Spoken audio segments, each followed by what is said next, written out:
Assalamualaikum sahabat YouTube dimanapun Anda berada. Bertemu lagi dengan Love TV di film Tajwid Cinta. Kali ini diceritakan bahwa Tante Nadia menerima pesan dari Arman.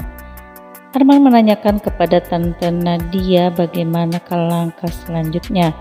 Di sini Tante Nadia meminta Arman untuk pergi dulu jauh dari Jakarta karena dia sedang menjadi buronan. Tante Nadia pun memberikan uang sebesar 500 juta untuk biaya operasional Arman. Pucuk dicinta ulam tiba. Arman yang sedang menunggu kendaraan, ternyata ada seseorang yang datang ke sana dan dia ingin buang air kecil. Tanpa menunda lagi, Arman langsung menggunakan kesempatan ini untuk mengambil motor orang tersebut. Namun sayang, di belakang ada motor lagi dan orang ini kemudian mengejar Arman dengan motor yang ada di belakangnya.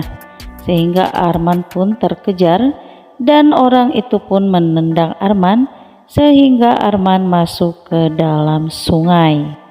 Orang ini langsung mengambil motornya kembali, sedangkan Arman mengalami nasib apes karena dia tercebur ke dalam sungai.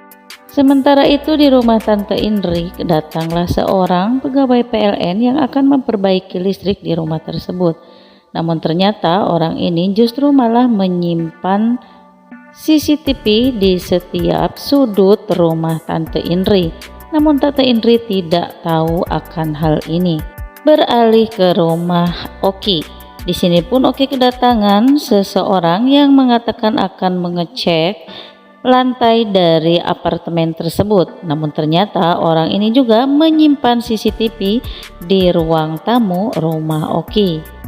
Oki tidak mengetahui apa yang dilakukan orang ini karena orang ini tadi pura-pura meminjam senter kepada Oki. Setelah selesai memperbaiki listrik dan memasang CCTV di rumah Tante Indri, orang ini ditelepon oleh Tante Nadia. Wah, ternyata dalangnya memang Tante Nadia yang jahat ini ya. Kemudian Tante Nadia pun menelpon orang yang tadi masuk ke rumah Oki yang berpura-pura akan mengecek lantai. Ternyata ini akal busuk Tante Nadia agar bisa memantau situasi yang ada di rumah Tante Indri dan juga di rumah Tante Pero.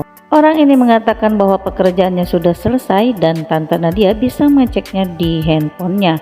Betapa senangnya Tante Nadia karena dia sekarang bisa melihat apapun yang terjadi di rumah Tante Indri dan Tante Pero. Sementara itu Alina baru saja pulang dari kantor ayahnya dan dia melihat ke arah rumah Dapri. Di sini Alina berniat akan mencari cara lain untuk mendekati Dapri. Alina pun berpikir dan dia mendapat ide untuk menelpon ayahnya yang sedang rapat di kantor. Dengan senang hati ayahnya mengangkat telepon anaknya. Di sini Alina mengatakan bahwa dia ingin memindahkan butiknya ke depan kantor Dapri. Pak Rahmat tidak bisa menolak keinginan ayahnya walaupun dalam hatinya dia merasa khawatir dengan adanya gangguan untuk Dapri. Namun setelah itu akhirnya Pak Rahmat pun menyampaikan hal ini kepada Dapri dan Dapri tidak keberatan. Beberapa saat kemudian Pak Rahmat memberikan voucher untuk Dapri agar Dapri bisa mengajak Syifa untuk makan di suatu tempat yang dimana dahulu ayahnya selalu mengajak dirinya ke tempat tersebut. Nah pemirsa, bagaimana kelanjutan ceritanya? Semoga nanti Dapri dan Syifa berbahagia dengan voucher yang diberikan oleh Pak Rahmat ini. Ikuti terus alur ceritanya dan sampai jumpa di video berikutnya.